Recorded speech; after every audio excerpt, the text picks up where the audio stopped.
Let's talk about a problem we're currently seeing in the Denver area, which is caused by an invasive species that's fairly new to the Denver area.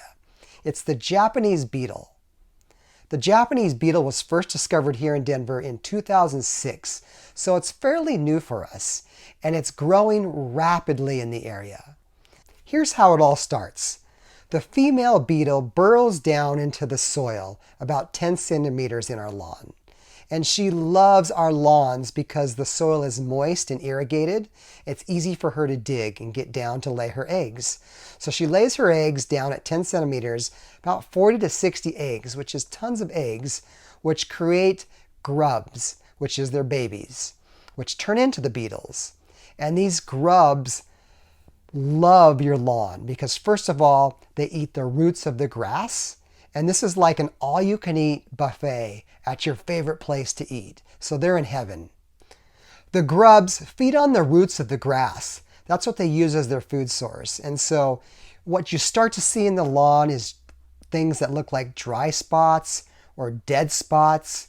And it's really hard to diagnose in the beginning. And the problem is that they eat them so fast, so this can occur so quickly in your lawn. I'm mostly referring to the white grub, which produces the Japanese beetle. Now there's other beetles that are a problem also, which is the billbug and the June beetle, but they're not as prevalent as the Japanese beetle is in the Denver area currently.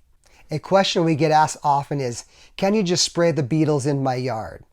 And although there is a spray for that, we don't do that as lawn care operators. It doesn't work successfully most of the time because these beetles are mobile and they're flying from yard to yard, eating your rose bushes and trees and moving on. So the best place to control the beetle is where they start their life cycle, and that's in your lawn. Get them while they're young and get them early.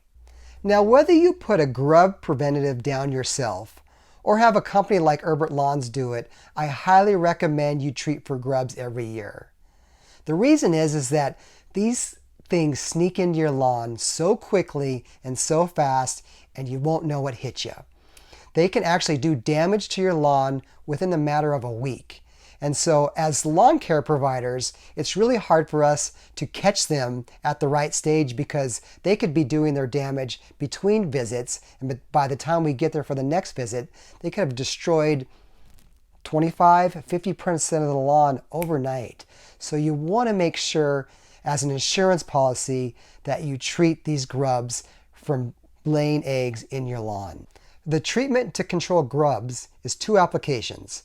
One in the early spring, which is when they're feeding like crazy, and second, late fall, because that's when they're laying their eggs, starting to multiply, and starting their eating process also. And as I said earlier, it's actually hard to diagnose these grubs because the lawn appears to just be dry, or maybe it has a fungus. But one way to tell if you have grubs is to grab the grass and lift it back. And if it lifts off easily, that means you have grubs. Almost like a toupee on an old man, if you will, because the grubs have eaten the roots and the top of the grass just comes back and peels back so easily. As a side note, once the grubs have tore up the lawn and killed certain areas, those areas will need to be resodded or reseeded to get the lawn to grow back and fill in. Now, if you see dead spots in your lawn and are concerned and think you may have grubs, please give us a call because I said they operate so quickly that they can be missed between visits. If you have any questions about grub preventative or have any concerns, please give us a call. I hope this was helpful and have a green day.